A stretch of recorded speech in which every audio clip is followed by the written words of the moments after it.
This week's episode is brought to you by Fairy Godmother Travel. Contact them for all your Disney travel needs. Send them an email at communicoreweekly@fairygodmothertravel.com and tell them that we sent you. Communicore Weekly, come on and get geeky with Bob around boats and five-legged goats. Communicore Weekly, you might get some freaking. You waited all week, I'm sure you already know this. Greatest online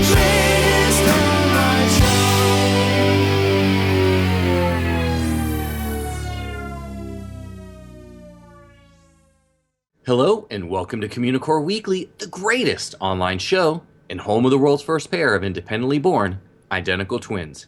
I'm George. And I'm Jeff. And I like when we take these little detour episodes and look at other theme parks that aren't Disney theme parks. Okay, good, because I was wondering where you were going when it sounded like a different type of detour. Oh, no, not like a driving detour or like a detour of the entire topic of the show, like Communicore Weekly, the Weekly Cheese podcast. Like, we're not doing that. Well, I thought it could be Detour 23. Detour 23 is actually a hilarious name for a convention that we probably have to... That's the Communicore Weekly convention. It'll be Detour 23 is yes, what it'll be. Yes. Wow, so you guys heard it first here, unless you're listening to it a second time. Which you guys made a wrong turn. So now you have to take a detour, I guess. Wow, this... Okay. Speaking of detours, this entire intro took one. Let's head a little bit of west from Orlando this time. But let's stop short of the ocean. It's time for theme park history.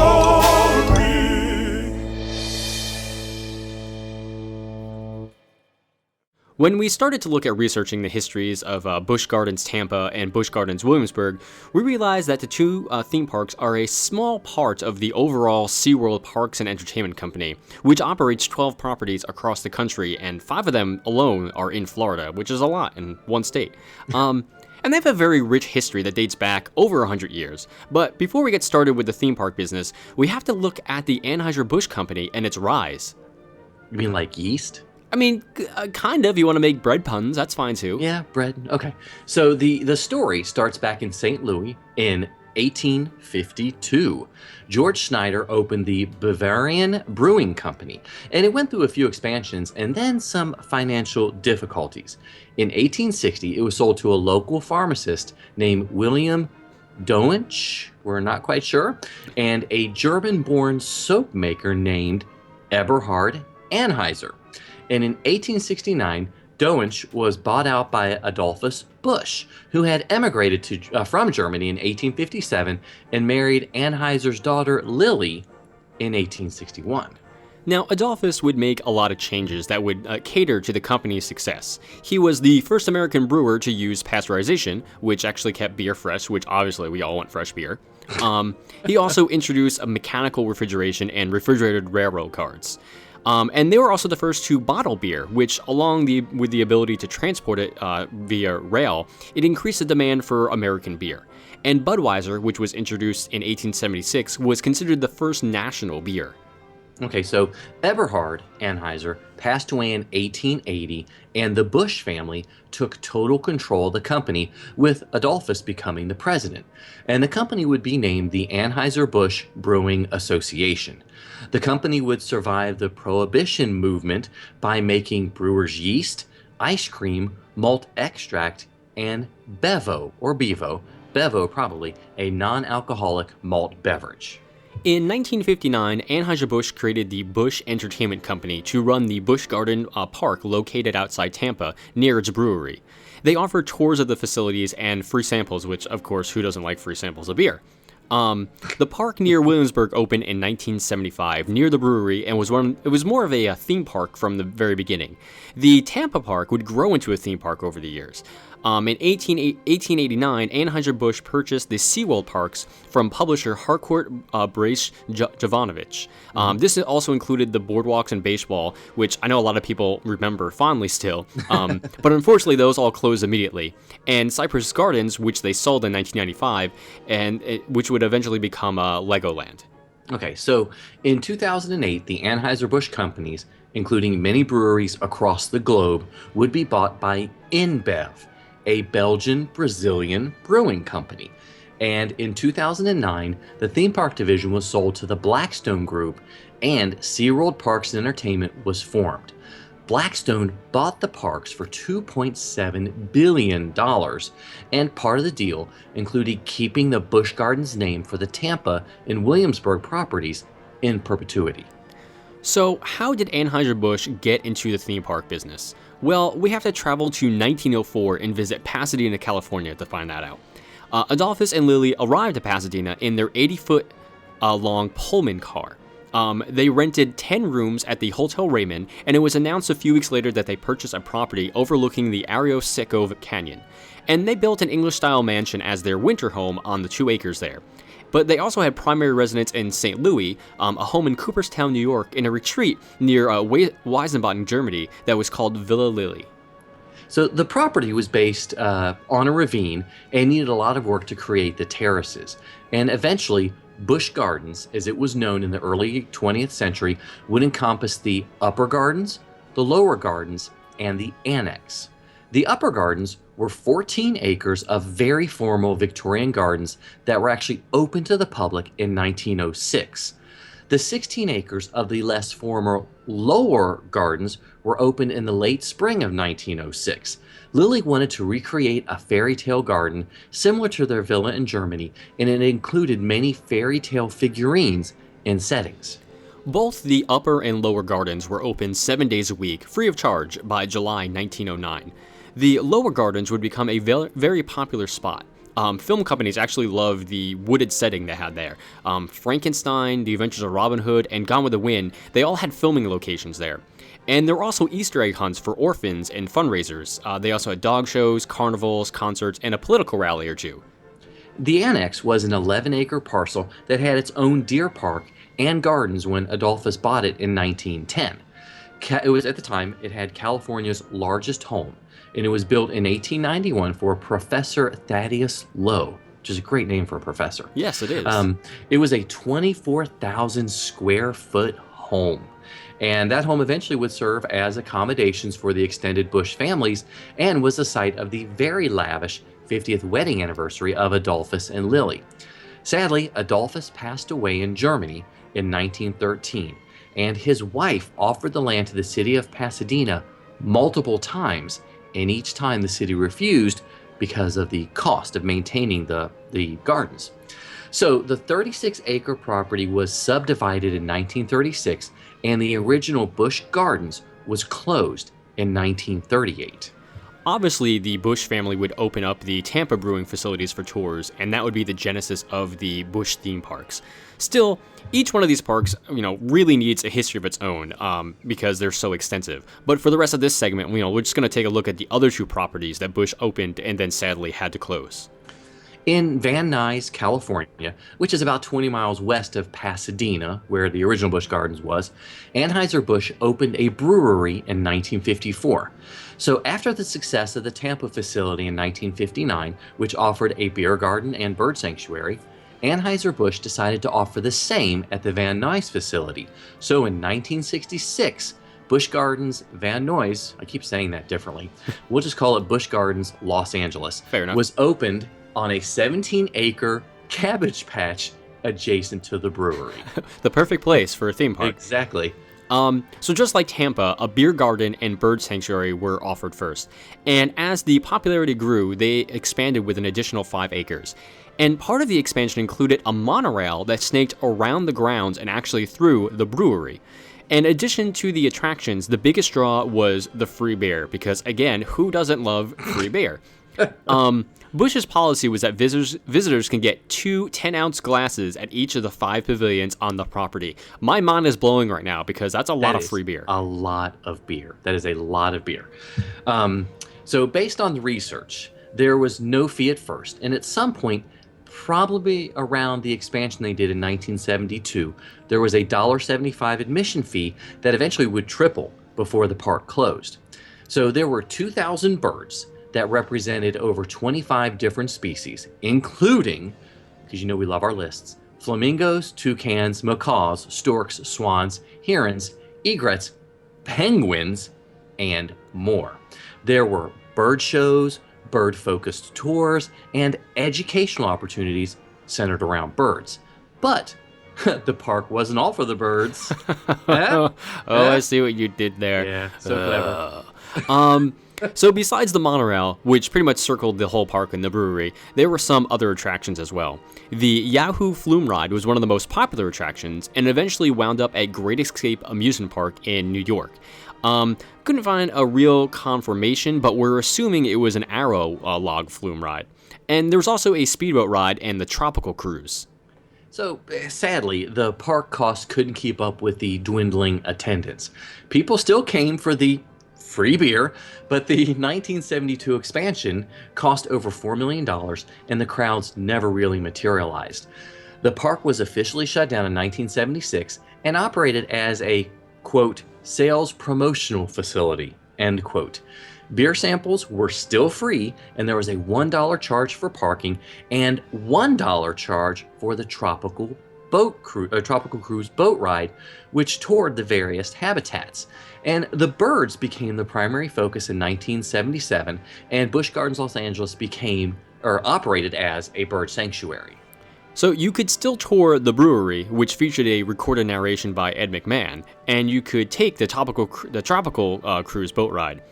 There were still at least 1,500 birds, many of which just walked freely throughout the park because, it was their park. Yeah. But in 1979, many of the birds were relocated to the LA Zoo and the two East Coast theme parks. The gardens were actually paved over, and the brewery itself was expanded. So to this day, there are still birds, mainly parrots and some of the other exotic species, that escaped from Busch Gardens, Los Angeles, and can be seen and heard in the Van Nuys area. So refugees from Busch Gardens, no doubt. Now let's move east to Texas and look at another defunct Busch Gardens property located in Texas. And this one is called Busch Gardens, Houston. So Anheuser-Busch built a brewery in 1966, the same year as the one in Los Angeles. And right away, planning for a garden park began, and it opened in May of 1971.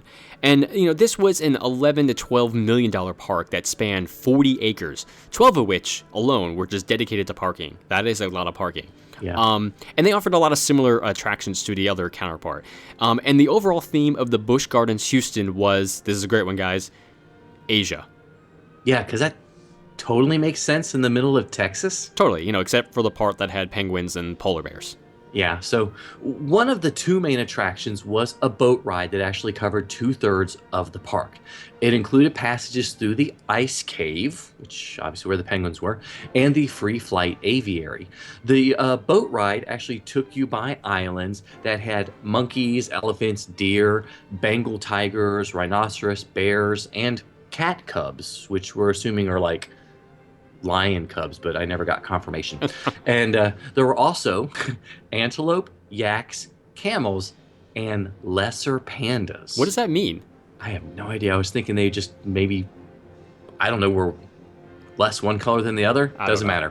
So, and there was an area where the children could pet lambs, goats, and llamas, because you don't want them petting pandas and tigers and rhinoceros. Unless they pet the lesser pandas, I don't know, maybe. Yeah, that could be. Who knows? There was also a train modeled after the English steam trains that were used in Asia in the 19th century. And, you can walk through most of the park as well. One of the big draws, again, beside the free beer for the adults, was the 950-seat amphitheater with bird shows performed at least 3 times daily. And the park operated 7 days a week during the 1971 and 1972 summers. And it was only open on weekends during the 1971 winter and closed by December 1972 due to falling well below the expected 800,000 attendance levels. Yeah, so obviously it was quite a shock to me to find out about Busch Gardens, Los Angeles, and Houston in the original Busch Gardens and park. All their free beer.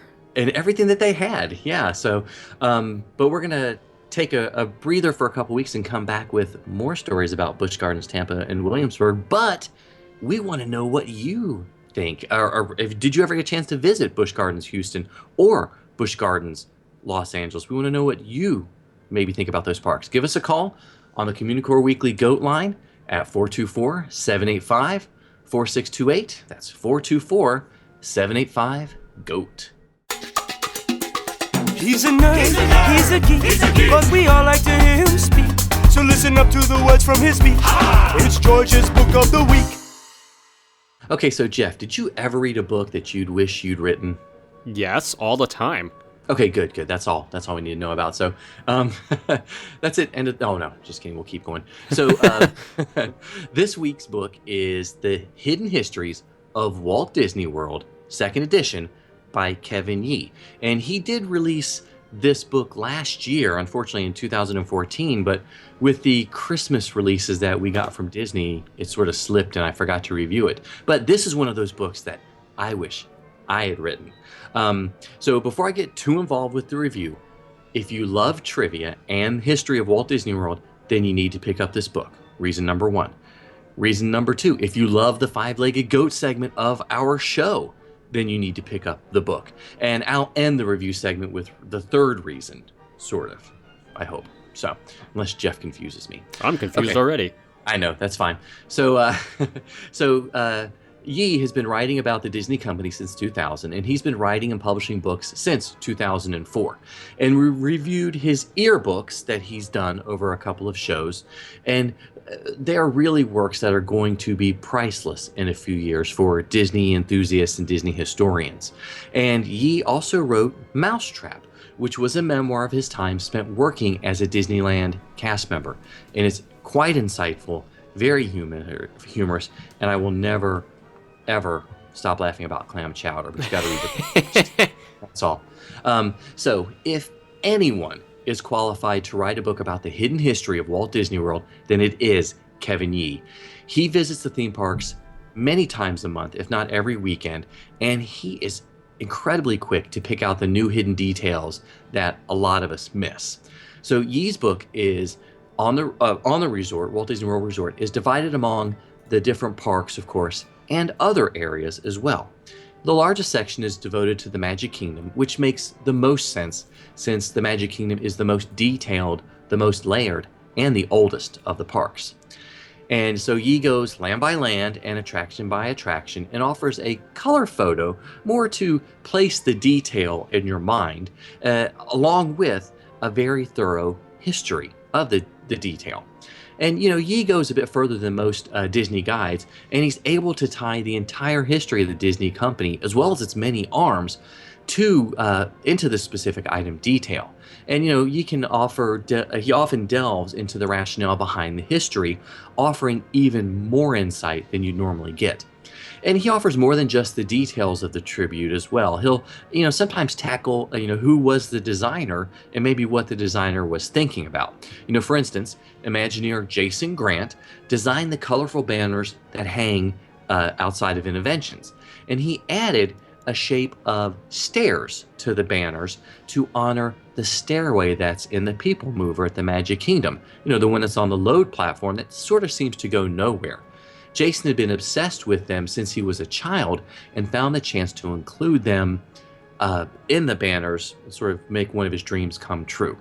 And this book is full of amazing tidbits that no one else really has the breadth of knowledge to even cover. And it is more than just Walt Disney World. Yee offers a few pages on some of the hidden history of Universal as well, and he offers a listing of when the attractions at Walt Disney World premiered or were closed. And honestly, this is a book that every Walt Disney World fan should own. And my 3rd reason, which I didn't forget to talk about, and I'm going to get on my soapbox, Yee is an academic by training and believes in verifiable sources. He won't simply print something unless he can deign that it's true. Even, if the internet believes it to be true with all of its heart, and even if it's not, Yee explains why, and he documents, which is so important. We always harp about, because we had some issues with other books where, they just printed stuff and obviously it was not true. But it's good that Kevin does. I very much appreciate that. I do too. So if you love Walt Disney World and you want to impress your friends or you want to learn something because you will, then you need to pick up Walt Disney World Hidden History 2nd edition by Kevin Yee. Sometimes it's a 1, sometimes it's a 2. When you gotta go, what you gonna do? It's a bathroom break. A bathroom break.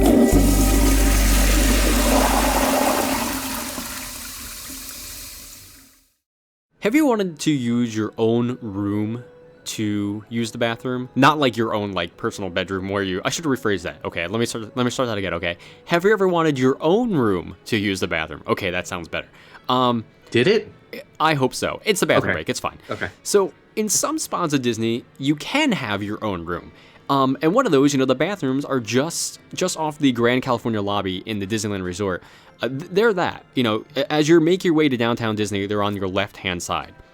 They're beautiful, they're spacious, and they're usually not as crowded as the park restrooms, which is always a plus. And the stalls are actual doors, not the half doors you find in literally every other bathroom in public restroom, I should say, in the world. And once you open these doors, you're in your own little room, your own private room. Now, one or two of them may share that room with another person, but don't worry, there is, a divider there between the two stalls. It's okay. But some of them are individualized rooms, which is, great. It's like a little apartment in there. Unfortunately, these toilets are of the intelligent kind, and they will flush when they think that you've been there long enough to try to get you to leave. So no flushing on your own terms, unfortunately. But they are nice and spacious, and it's a nice transition into the hotel itself. I mean, it's pretty warm and inviting, and, your own little bathroom. How can you go wrong with that? Sometimes you might see it, sometimes you don't. Hey, look, what's that? It's a five-legged goat. While inside Spaceship Earth at Epcot, you'll come to the computer mainframe scene with everyone's favorite go-go booted scientists, and it's also known as Communicore Weekly headquarters as well. I mean, come on. And on the right-hand side of that room, there's a sign that says, Think, in big, bold letters. Think is the one-word motto created by IBM founder Thomas J. Watson in 1911, after he met some sales managers who just lacked ideas, like not even just good ideas, just ideas, period. So by the 1950s, the Think signs, they all cluttered the desks and walls of literally every IBM office. And it also inspired an Apple catchphrase in the 1990s, which was think different when they were, trying to compete against IBM. Wow. And we think different. Do we, George? Yes, that's why we are presenting the Year of a Million or So Limited Time Cadets. Okay, Because I'll give you points for that No one has segue. ever done a year-long celebration before. No. Right? No one ever has done that Ever. at all, period. History of We anything. think differently. Anyway, Differently think? differently think. Yeah, we'll put it that way. That works We'll go that way. for That me. way Apple will not sue us, right? Yeah, okay. Okay. Are we gonna get sued? I don't know. So anyway, there's a handful of weeks left. We're almost to the end of this year, but you can still enter the Year of a Million or So Limited Time Cadets to win a prize. Just send us an email with your name, your address, and your birthday month in it, and you will be entered to win. As of after this episode, there are only 3 episodes left to win for season 4, so get those emails in now. But this week's winner is going to win a prize pack, a Disney prize pack from Fairy Godmother Travel. Who knows what it's going to contain? It's going to be a grab bag, and it's going to be a lot of fun.